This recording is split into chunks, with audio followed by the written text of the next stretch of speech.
Morning friends, welcome to our channel. GST के अंदर अभी बहुत ही इंटरेस्टिंग फेज जो है वो चालू हो गया है। अलग अलग और इंटरेस्टिंग एडवांस रूलिंग्स जो हैं वो आ रही हैं डिफरेंट डिफरेंट स्टेट्स के अंदर। अभी कुछ दिन पहले डायरेक्टर रेम्यूनरेशन को लेकर के हुआ था कंट्रोवर्सी, फिर रोटी और पराठा को लेकर के हुआ कंट्रोवर्सी। अब आया है जमीन की खरीद बिक्री के ऊपर जीएसटी लगेगा या नहीं, उससे रिलेटेड एक इम्पॉर्टेंट गुजरात का advance ruling double A R निकल करके आया है। आज उसके बारे में हम लोग देखेंगे क्या फैक्ट्स है, क्या डिसीजन निकल के आया है। इन ब्रीफ फैक्ट्स ये कहता है the applicant has submitted that he has having a vacant land outside the municipal area of the town on which he has some proposed business activity. यानी कि जो एप्लीकेंट है जिसने क्वेश्चन पूछा है एडवांस रूलिंग से या एडवांस रूलिंग के अथॉरिटीज से कि उसके पास एक खाली जमीन है, उस जमीन के ऊपर वो कुछ बिजनेस एक्टिविटीज करना चाहता है। The applicant is having all the necessary approvals for the proposed project. और उस प्रोजेक्ट के लिए जो भी नेसेसरी प्रपोजल्स हैं या जो भी अप्रूवल्स हैं वो सारी चीजें उनके पास अवेलेबल हैं जिला पंचायत लेवल के ऊपर। The applicant has further submitted that as per the plan passing authority, the seller of the land is required to develop the primary amenities like sewerage and the drainage line, water line, electricity line, land leveling for road, pipeline facilities for drinking water, street lights, telephone line, etc. अब यहाँ पर ये most important paragraph है। जो plan passing authority है जो उस plot को पास करती है उसके अंदर कुछ बेसिक एमिनिटीज का कंडीशन लगाया गया है कि आप इस लैंड को बेचेंगे, इसके अंदर आपको ये प्राइमरी एमिनिटीज जो है वो इनबिल्ट करके देनी होगी, लैंड के साथ देनी होगी। जैसे कि सीवरेज लाइन हो गया, वाटर का कनेक्शन हो गया, इलेक्ट्रिसिटी कनेक्शन हो गया। जो आपकी जमीन है उसको समतल करके देना, बराबर करके देना है, पाइपलाइन की फैसिलिटीज देना है, स्ट्रीट लाइट की फैसिलिटीज देना है, टेलीफोन लाइंस वगैरह देना है। बेसिकली कॉमन एमिनिटीज जो है वो प्रोवाइड करनी है along with the sale of plot of land. The applicant further submitted that they will sell the individual plots to the different buyers without any construction on the same but by providing the primary amenities as mentioned above. अब जो applicant है वो ये कह रहा है कि हम लोग इंडिविजुअल बायर्स को प्लॉट ऑफ लैंड बेचेंगे, उस पर कोई कंस्ट्रक्शन नहीं होगा, सिविल स्ट्रक्चर नहीं होगा, प्लॉट ऑफ लैंड बेचेंगे, लेकिन उसके साथ साथ हमें जो प्रोवाइड करना है primary amenities as per the जिला पंचायत अप्रूवल्स वो भी साथ में जाएगा। Now the question is whether GST is applicable on the sale of plot of land for which as per the requirement of the approved by the respective authority primary activities such as drainage line, water line, electricity line, land leveling etc are to be provided by the applicant। यानी कि land के साथ साथ जो ये services दी गई, जो amenities दी गई हैं, क्या इसके ऊपर जीएसटी लगेगा या नहीं, ये सवाल पूछा गया। अब देखिए आगे यहाँ पर क्या बताया गया डिस्कशंस एंड फाइंडिंग्स के अंदर। We have considered the submissions by the applicant in their application for the advance ruling as well as at the time of personal hearing. सारी चीजों को सुना गया, समझा गया पर्सनल हियरिंग के अंदर भी और जो एप्लीकेशंस के अंदर दी गई थी detail. In this case a moot point is to decide as to whether GST is applicable on the sale of plot of land for which as per the requirement of the approved by the respective authority amenities such as drainage line, water line, electricity line, land leveling etc are to be provided by the applicant। जो सबसे important question था क्या इसके ऊपर GST लगना चाहिए जब plot of land cell हो रहा है और उस लैंड को डेवलप किया गया, डेवलप करने के लिए कुछ प्राइमरी एक्टिविटीज उसके अंदर एमिनिटीज जो है वो दी गई हैं as per the approval given by जिला पंचायत, क्योंकि प्लान एक्टिविटीज के हिसाब से ही आप प्लॉट ऑफ लैंड जो है उस एरिया में सेल आउट कर सकते हैं। तो क्या इस पूरे ट्रांजैक्शन पे जीएसटी लगना चाहिए या नहीं। Coming to GST, the tax is levied on the supply of goods और सर्विसेज। जीएसटी के ऊपर जो हमारा टैक्सेशन होता है वो होता है ऑन सप्लाई ऑफ गुड्स और supply of services. Schedule 3 to the GST law set out the activities or transactions which are treated as neither a supply of goods nor as a supply of services। Schedule 3 जो है GST का, उसके अंदर कुछ entries दी गई है, कुछ activities बताई गई हैं जो कि ना तो सप्लाई ऑफ गुड्स है ना ही सप्लाई ऑफ सर्विसेज है।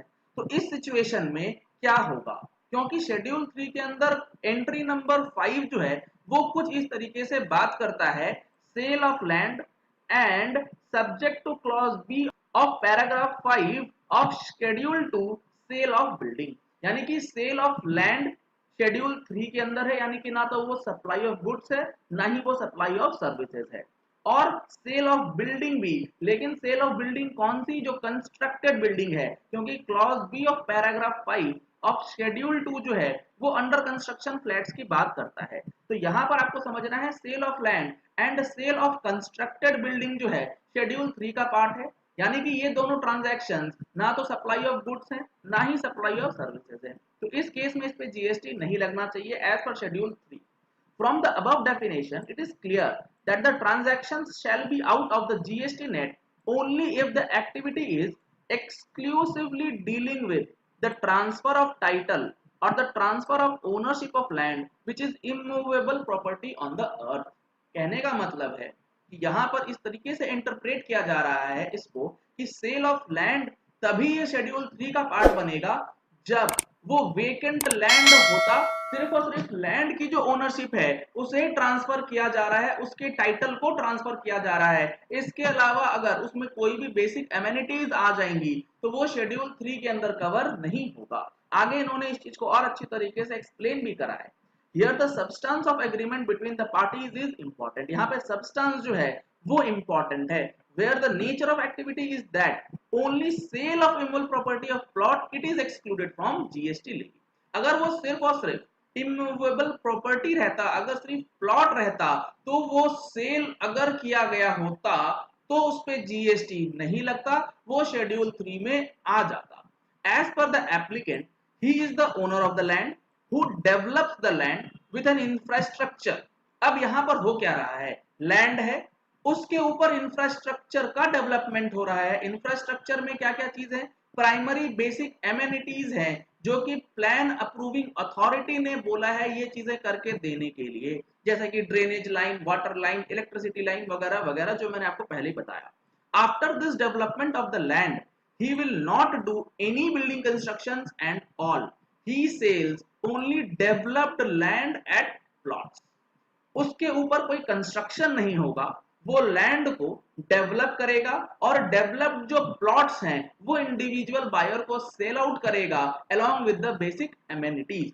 We find that the plotted development is a scheme which involves forming land into layout after obtaining necessary plan approval from the development authority, get all the permissions required to take up, commence and complete what would be the layout comprised of the individual sites। कहने का मतलब है कि जो plan approval authority है उससे permission लेने के बाद उस लैंड को डेवलप किया गया ताकि वहां पे सेल आउट करने की कंडीशंस में आ सके उस पर्टिकुलर एरिया को। In the activity of land development or plot development, the following are done: leveling the land, construction of boundary walls, construction of roads, laying of underground cables, water pipelines, laying of underground sewerage lines with the sewer treatment plants, development of landscape gardens, drainage system, water harvesting system, demarcation of individual plots, construction of overhead tanks, other infrastructure works। अब उस plot को बेचने के लिए ये सारी facilities उसके अंदर कंस्ट्रक्ट करी गई, ये सारी फैसिलिटीज उसमें प्रोवाइड करी गई। अब यहां पर देखिए आगे इन्होंने क्या बोला है, sale of such sites is done to end customers who may construct houses villas in the plots.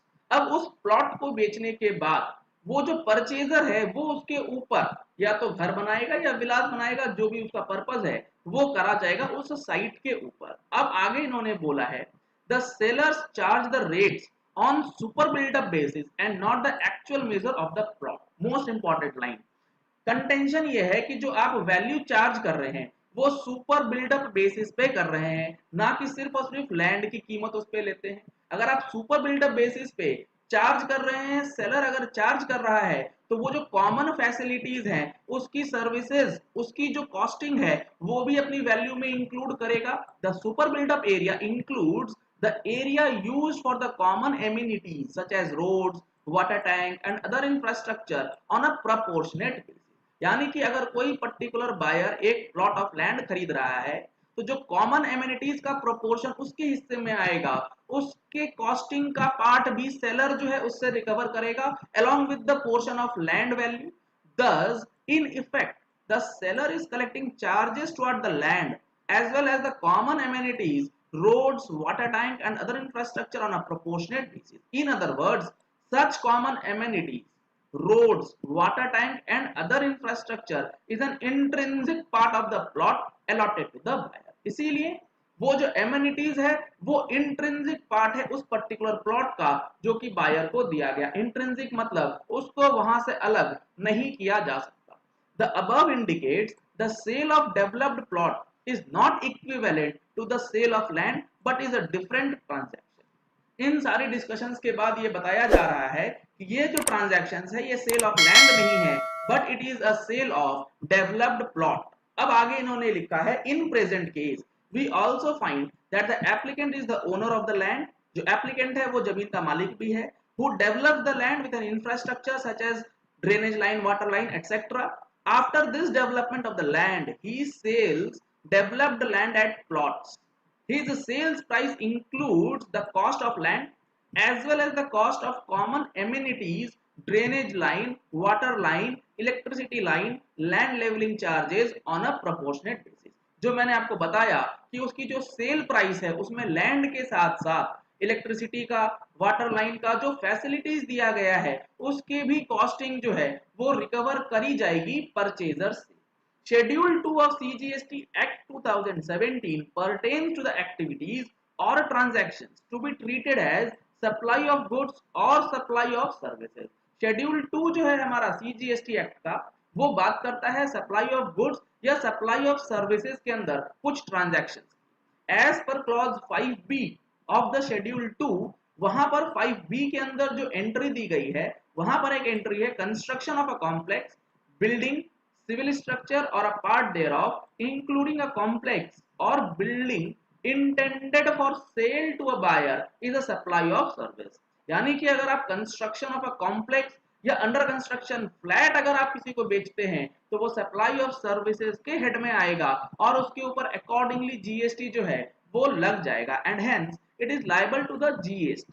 We find that the activity of the sale of developed plots would be covered under the clause construction of a complex intended for the sale to buyer। इन सारे discussions को देखते हुए advance authority जो AAR की authorities हैं उन्होंने ये बोला कि इस पर्टिकुलर ट्रांजैक्शंस को शेड्यूल 3 में नहीं देखा जा सकता, इसे देखना होगा शेड्यूल 2 5B की एंट्री के साथ जिसमें बताया गया है construction of a complex intended for sale to a buyer। Thus, the said activity is covered under construction services and GST is payable on the sale of developed plots in terms of CGST Act and relevant notification। तो ये judgement आया है, ये rulings आई है, काफी controversy इसके ऊपर भी होने वाली है। जैसे गवर्नमेंट ने डायरेक्टर रेम्यूनरेशन के ऊपर क्लैरिफिकेशन लाया था, जल्द से जल्द इसके ऊपर भी उम्मीद है कि ये क्लैरिफिकेशन आ जाए, क्योंकि अगर इसके ऊपर जीएसटी लगा भी दिया गया तो इसकी मैकेनिज्म को लेके बहुत बड़ा सवाल है कि वैल्यूएशन कैसे होगा, कंपोजिट सप्लाई का क्या होगा। अगर आप इसको सप्लाई नहीं मानेंगे या फिर आप इसको सप्लाई अगर मानते हैं तो क्या ये कंपोजिट सप्लाई की डेफिनेशन में फिट बैठेगा या नहीं बैठेगा। काफी सारे इश्यूज इसके साथ निकल के आने वाले हैं, तो अब हमें वेट करना है कि इसका क्लैरिफिकेशन कब आता है और क्या आता है। तो इसी तरीके के इंटरेस्टिंग केसेस और जो रूलिंग्स आ रही है वो आपको रेगुलरली मिलती रहे, इसके लिए आपको क्या करना है, इसके लिए आपको नीचे दिया गया है रेड कलर का सब्सक्राइब बटन, उसे प्रेस कर लीजिएगा, साथ में एक बेल आइकन है उसे प्रेस कर लीजिएगा ताकि जैसे ही कोई नया अपडेट आए आपके पास वो इंफॉर्मेशन जो है तुरंत से पहुंच